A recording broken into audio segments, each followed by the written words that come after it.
You're here for the cheese log. This is where we go on a curdled journey of a novice, learning and tasting the wild variety of cheeses in the world. I'm no expert. I'll be speaking in a simple shared language of love for cheese and hopefully learn the nuanced differences between cheeses, a little history along the way, and eventually learn the language of a cheesemonger. Well, hello there, and welcome to the cheese log. That counts as a pun, right? So today, we're going to be talking about Gouda, or Gouda, which, as a cheese novice, has been one of my favorites. So the history of Gouda cheese. So Gouda is a Dutch cheese made where it was the tradition of the culture for the time for the women to be the cheesemakers. But, you know, girls don't fart. Ha, real funny. Yeah, cutting the cheese. So the women passed on the tradition to their daughters, and men just can't do anything, it seems.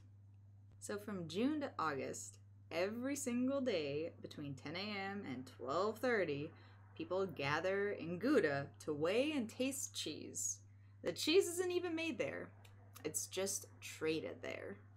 So using unpasteurized milk is a traditional way to make it, but it's frowned upon in modern society. However, 300 Dutch farmers are protected by law there to keep the tradition alive and use unpasteurized milk for their Gouda. I think we eat a lot worse than just unpasteurized milk, so I think we'll be okay. So Gouda can be aged up to 2 years, and depending on how the aging goes, the cheese turns into something extremely mild to somewhat apparently sweet. That is said to taste like butterscotch if aged past 2 years. What? I've never had Gouda taste remotely like butterscotch.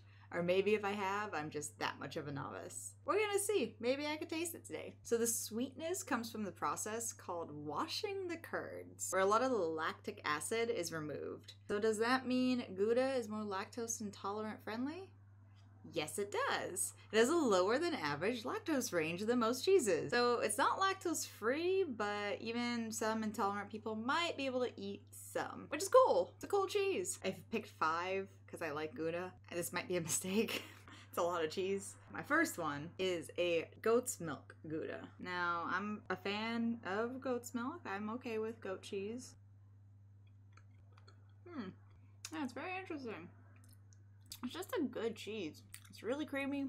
It's not too mild. It's not too sharp. I think it's a little pungent because of the goat. That's pretty good though. That's really nice. That is a solid cheese. That's kind of soft, actually. Cheese and cracker time. This is going to be a perfect combo. Oh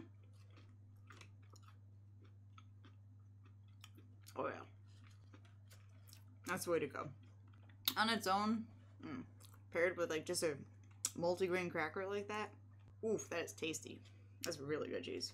Next, we have Old Amsterdam. So this one is like orange in comparison. Now, the other thing that's really weird with all of these cheeses is literally only one of them has the traditional like red wax rhyme to it. But I'm kind of disappointed. Like I wore the red. I was gonna, you know, do the traditional Gouda look. Anyways, this one is the aged Amsterdam.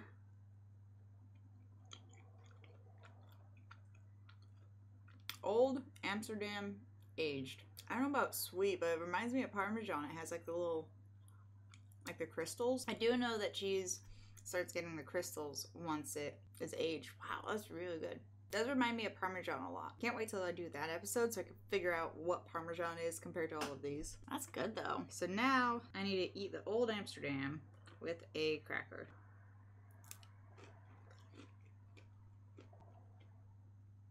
It goes pretty great with the cracker, but it's a little dry.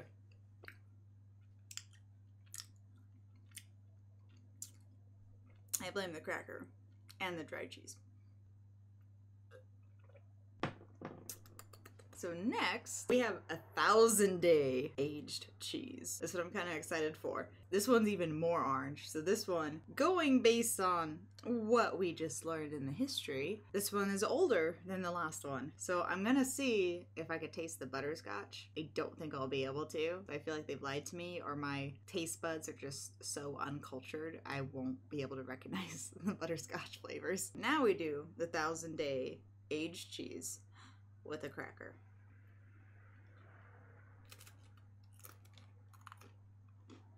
I didn't get enough cheese. Can you ever have enough cheese? Mmm.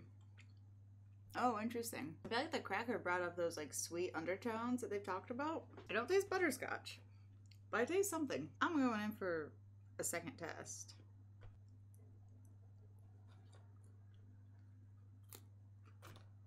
Next is the Dutch Gouda with the traditional red wax. I grabbed a lot of this one because I thought I'd want to eat all of it. I love cheese, but I can only do so much in a single sitting.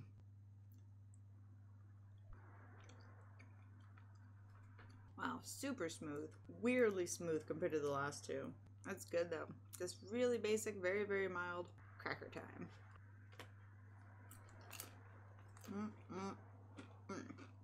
Super great cracker combo. No, not my favorite though. It's actually, the cracker has a little bit more flavor almost than the cheese. So much of like a noob I am at this.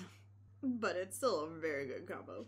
Alright, so the last one is a double cream Dutch Gouda. So same deal, but double cream. I haven't looked into what that means yet. Sounds good.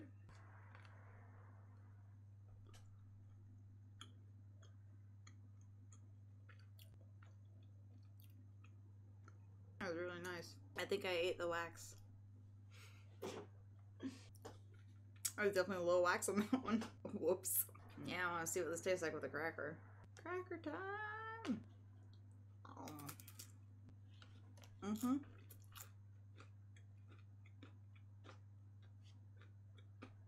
That's real nice. I had to peel that cracker, that's what I need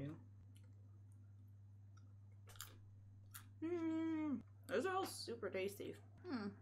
Yeah, so with that last one, like, I feel like that's like the essence of Gouda. Like, it has that aftertaste. It just tastes like I ate Gouda. It's a really hard essence to describe. I would not say butterscotchy, even with like the super aged one we got here. Not butterscotchy at all. Sweet, but my novice taste buds, they don't know a thing or two about butterscotch, I guess. So I can't detect it. But it is sweet, which throws me off for Gouda. That last one, the double cream, straight up just Gouda taste. Creamy, smooth nuttiness while not being a nut cheese. I don't have an outro. I trust that you know what to do. Bye.